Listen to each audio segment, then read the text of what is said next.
Right. Hello, everyone.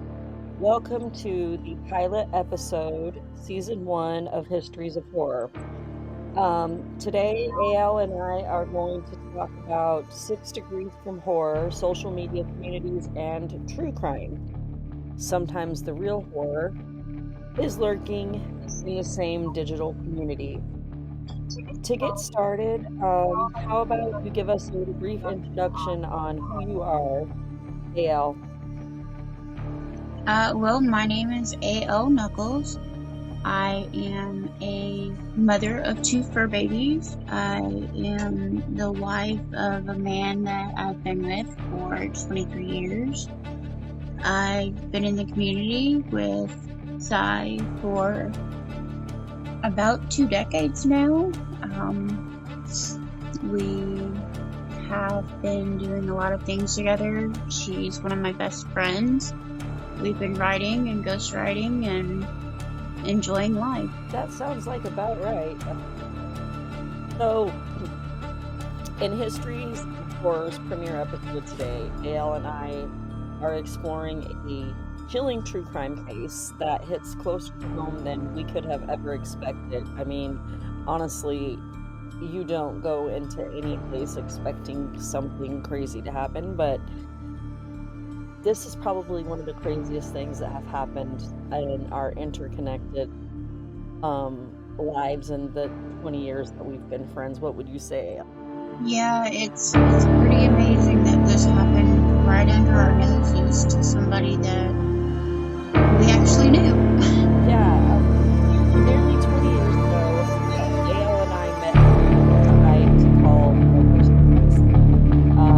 it pretty much defunct now, but it was a local social media platform that provided community chats, status threads, and private messaging long before Discord and more systems that we have.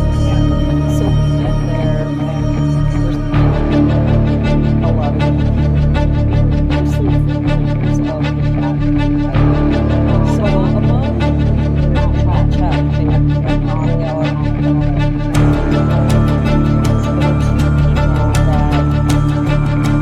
I wouldn't say we're our friends, but we knew them just off and off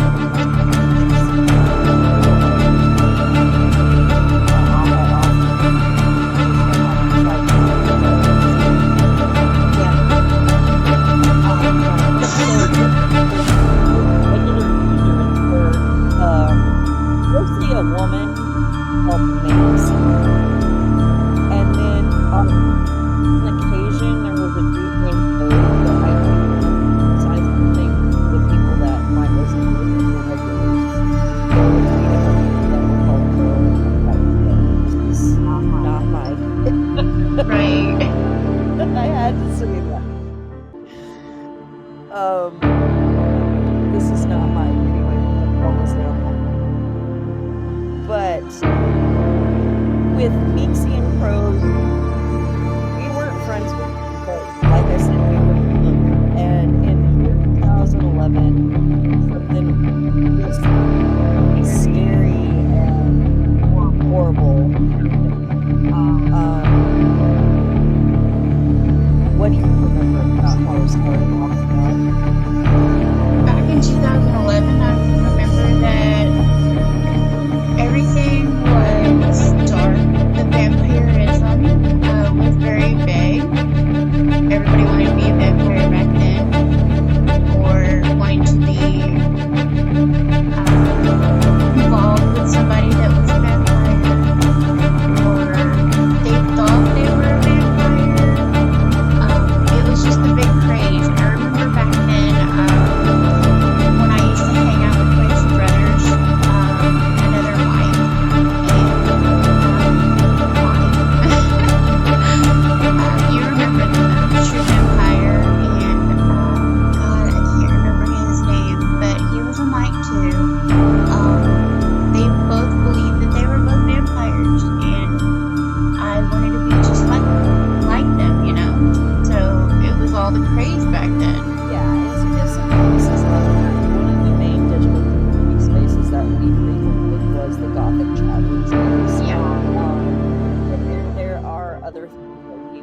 probably touch on as we go along through the podcast series. I will say right now, AL and I have already set up 30 different episodes to get us all the way through next fall on a kind of schedule. We really are committed to doing this. So, yeah.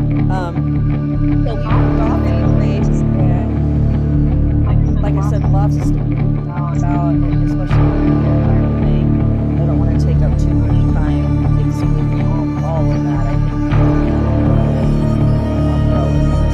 all the things that are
that she had been involved. She was saying all these things about him and about like the rape, the allegations as to but all these different things that were piling up that really was fucking weird. Remember that? I remember a little bit of it. I don't think I was online as much during that time, but I remember coming in and seeing her spouting off about how she was raped and things like that. Yeah, it was, I think it was a pretty wild thing that day. And people were like, what's going on with this? And people were like, getting at her. And I didn't either. I was just trying to whoa. And I watched it shots. But anyway, so that happened that day. And all of us were like, okay, this is pretty so it prompted one of us to go look into places shots.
indigenous locals. And then it got turned to the chat. It was almost like it wasn't quite a full-time role, but everybody was so passionate about that different screenshots were sent across the authorities there in Florida.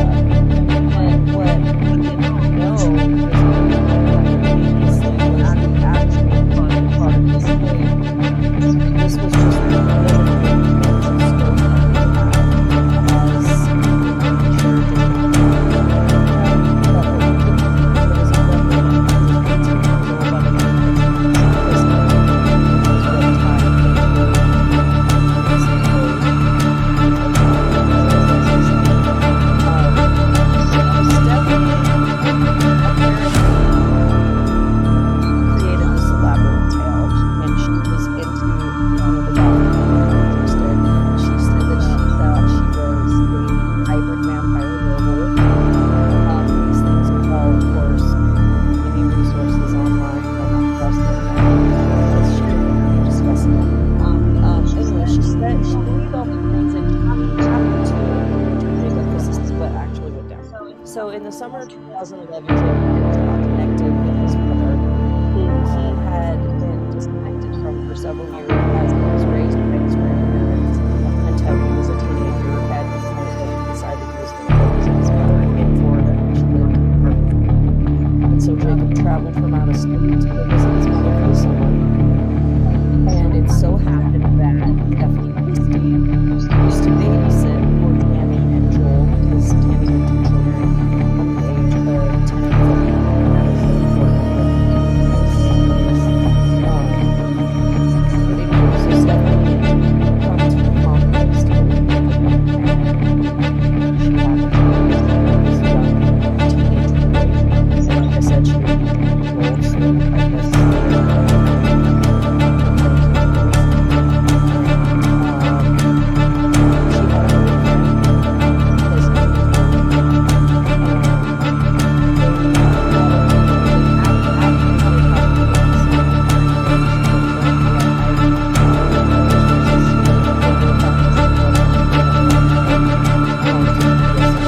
so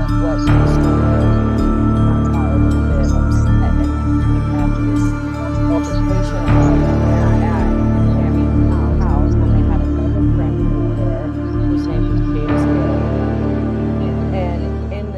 guess of all of this, Stephanie, I didn't want Julian to get upset with her because she was talking to Jacob and was possibly ruining.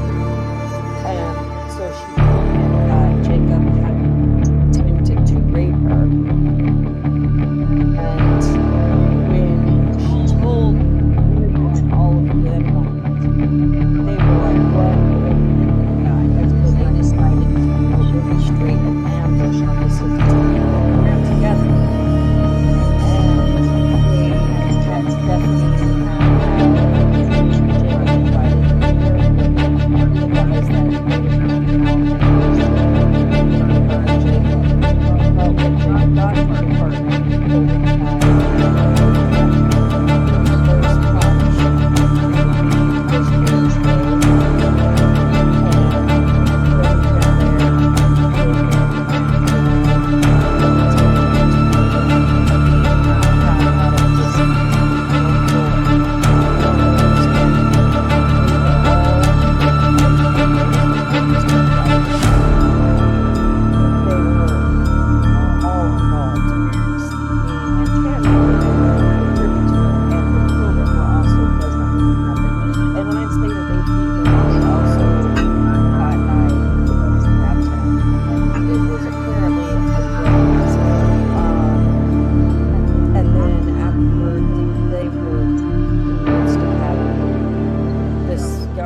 Body and didn't know what to do with it, so they immediately started thinking and across the, I guess it was like across the area from the apartment complex where the academy was a construction site, and there was a big drain, like for the drainage culvert that they were going to put over, and so they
screenshots of it because we were all like, whoa, look at this.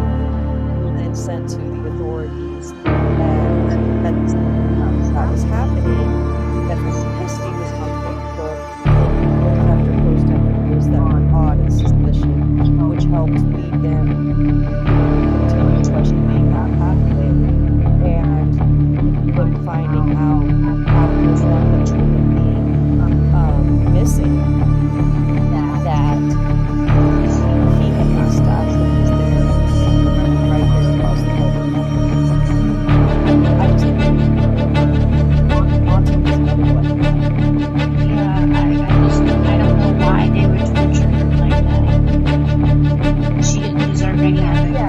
Neither did he, but his mom really didn't deserve any of that torture that they tried to do. Yeah, and so basically, what we're trying to focus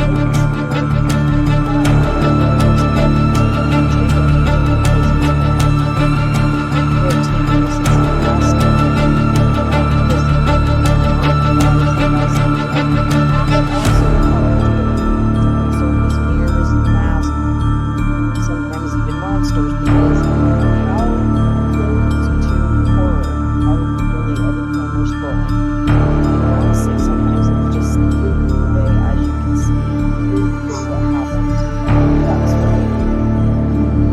Exactly.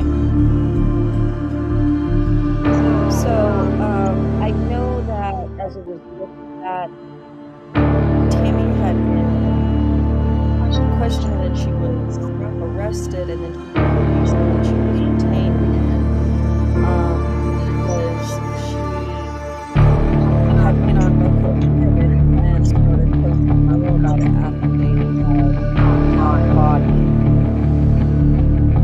And so in the end, though, this happened in Hartford, Florida. She remained serviced. I mean, he was only sentenced to 3 years, and she heard back, and I think everything has been out for quite a while now. However, Bethany got successfully 12 years. So I think that she also served as that was another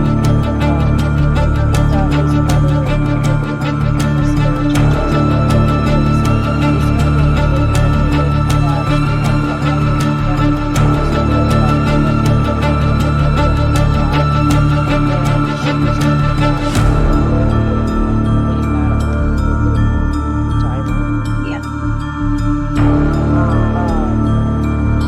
So, looking at how that goes, boyfriend ended up doing second-degree murder because he was second to do the most damage to Jacob alongside Joel. He got 25 years because of that girl's lie. He's obviously still serving, and, it's been a little while. I guess it's been 2012, so we're looking at about 13 years or so served at this point. But that's almost half the time that he was sentenced to, and these people are in their 30s now. They did this in their 40 years old, some of them. So Joel also got 5 years for second degree, and was also still serving. And finally, to this day, was sentenced to aggravated harm, and has been serving 15 years.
matter how much of the murder that they committed, they were still there, they still witnessed it, they were still a part of it, they still planned it. They still should have gotten equal time, just like the men. Yeah, I never understand how that happened. The manner that they once still in prison was right now. I know that they did Stephanie lied. She set a trap for one of the innocent, and then afterwards she taunted this woman. Part of that time that the most is she was a mother. Yeah. So that really, I think it's hard to open our eyes to the realities of how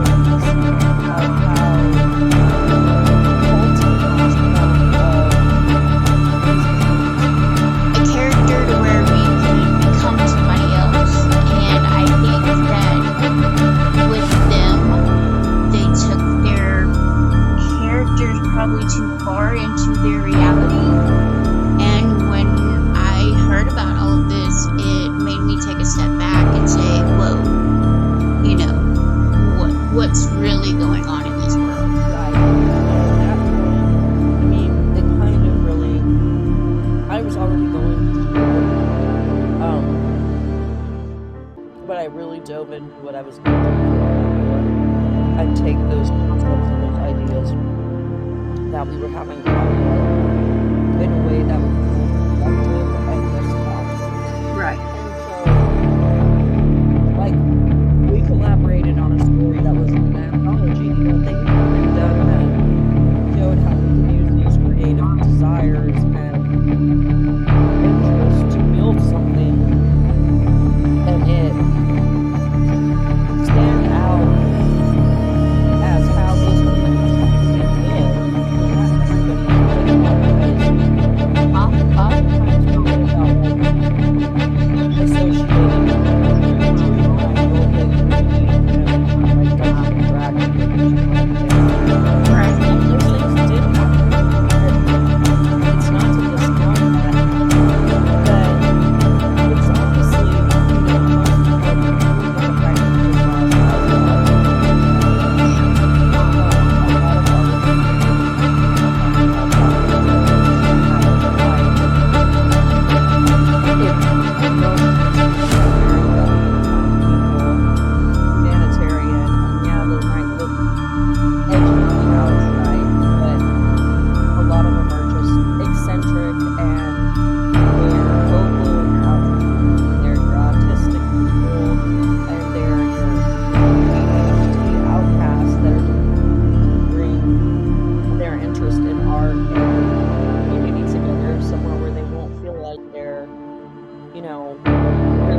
definitely shouldn't have been let out, or Tammy with everything that she had done, but it is what it is, and we can't change, what Florida laws or Florida judges say. But the community, I feel like the community would agree, What do you think? Do you think the community would be the same way? I think that most people that have heard about it, it does get brought up sometimes. I hear that still. I've seen a few people from there talk to me.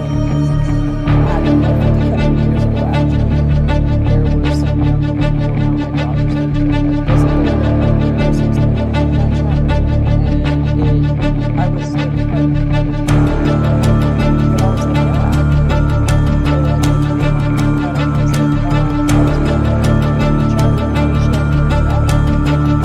yeah.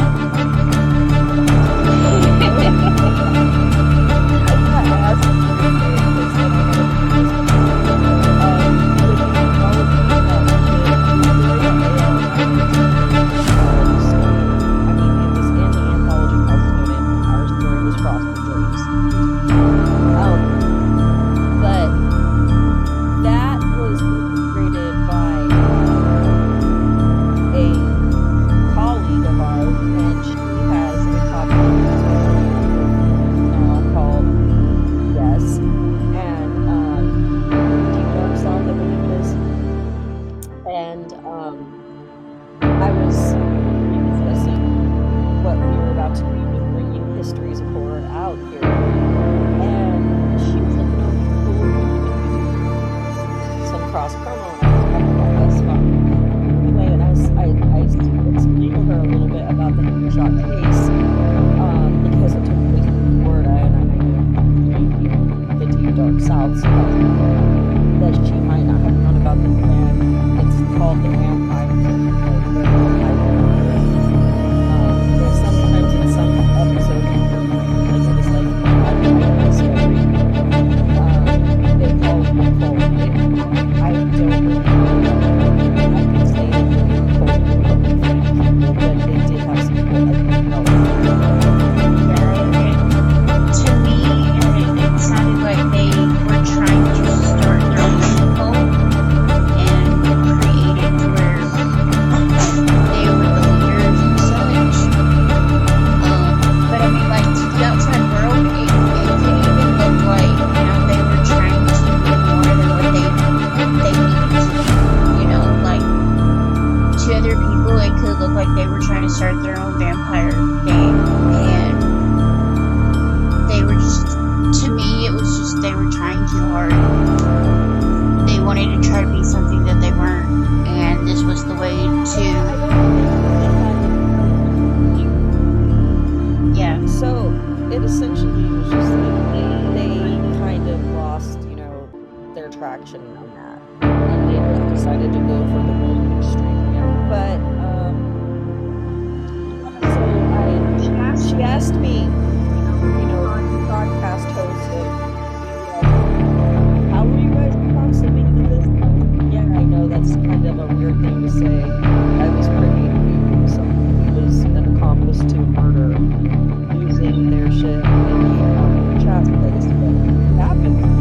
Some people just don't stay mentally stable after they commit murder or assisted murder, as the judge said. And I believe that's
like I said, girls didn't come on there often.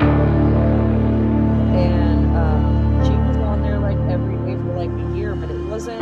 She made herself really well known at that time, and she befriended several people that we knew, but she was never in any of our friend circles. She was just kind of there in the chat.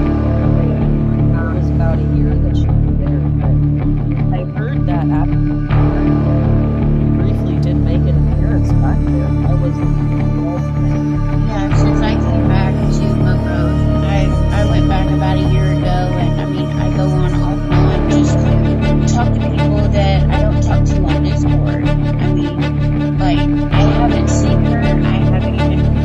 I haven't even checked to see if her name is active, her old family name. I'm assuming with them being able to change their usernames now every 30 days that she probably found another name, but I haven't seen her active since then.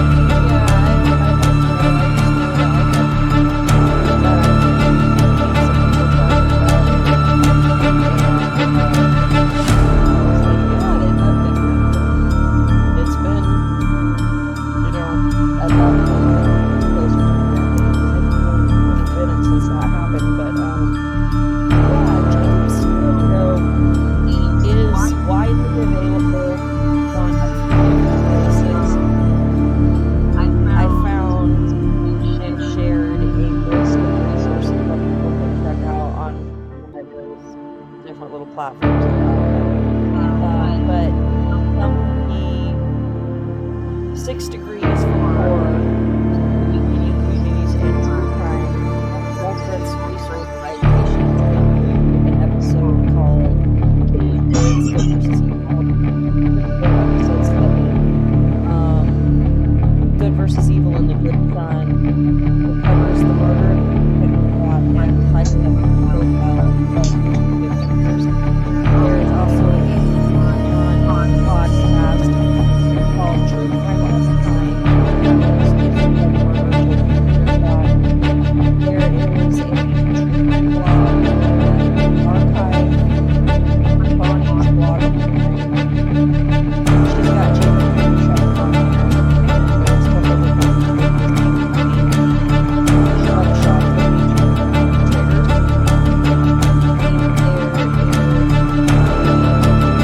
Hendershot on there. It's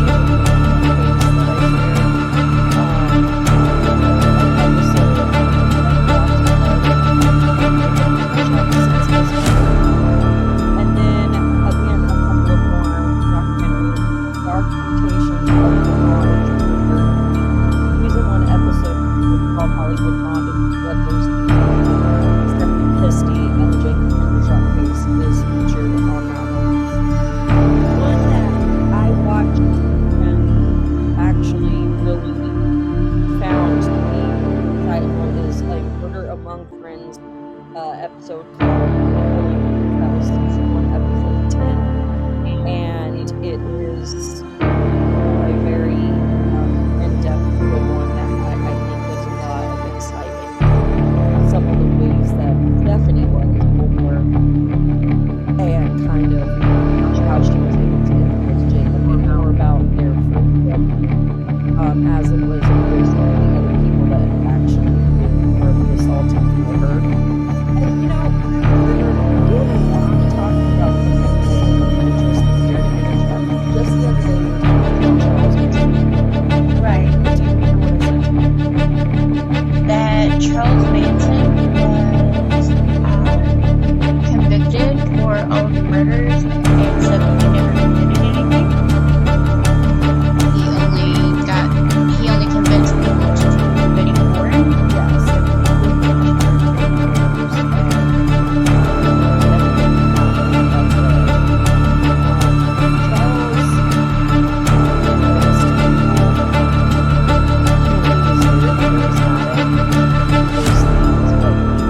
Actually go and do any of them himself. And so I that stood out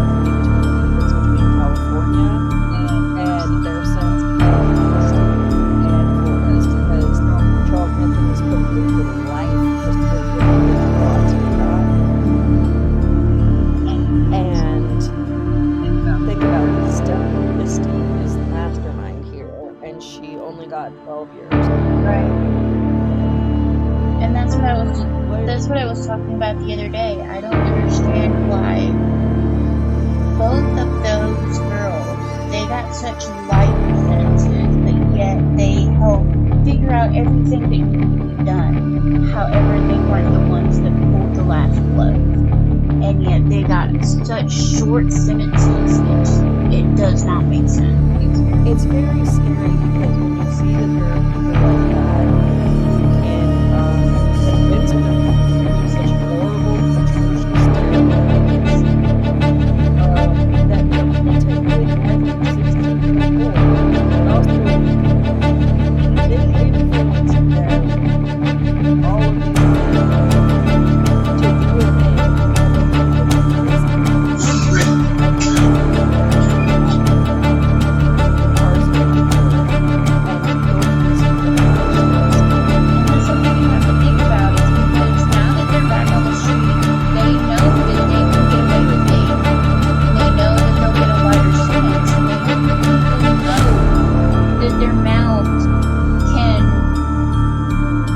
them to do just about anything, and yet they're back out on the street. because somebody else is going to that person, and that's, it's scary what those guys do to other person.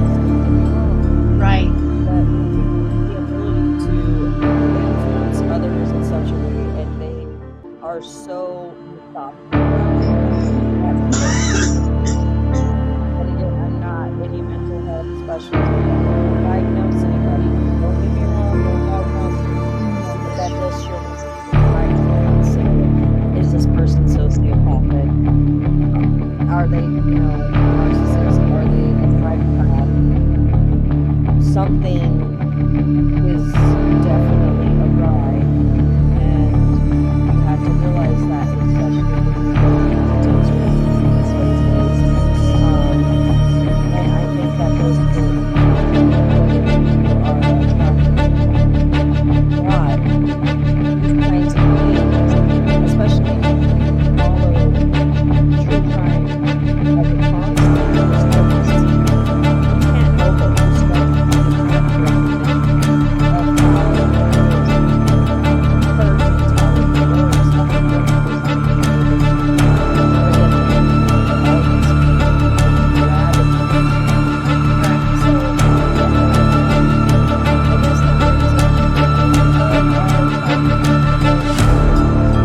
how herd mentality works, how the brain is being able to all these started out on this one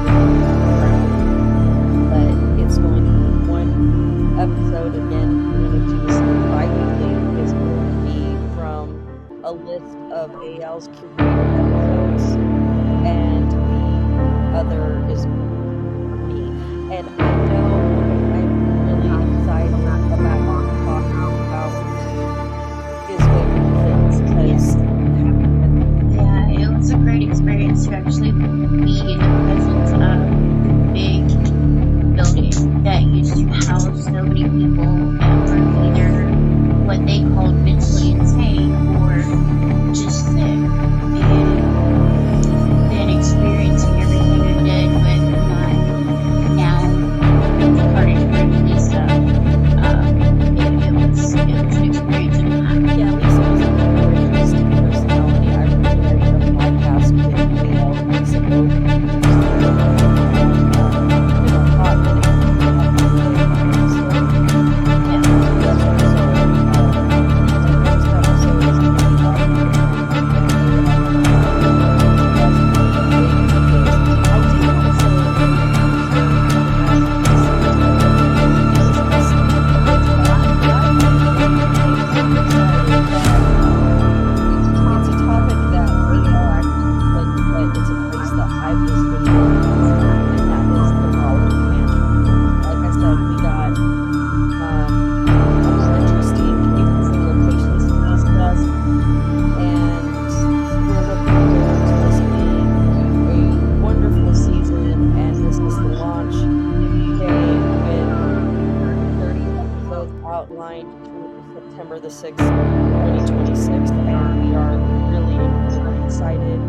like I said earlier,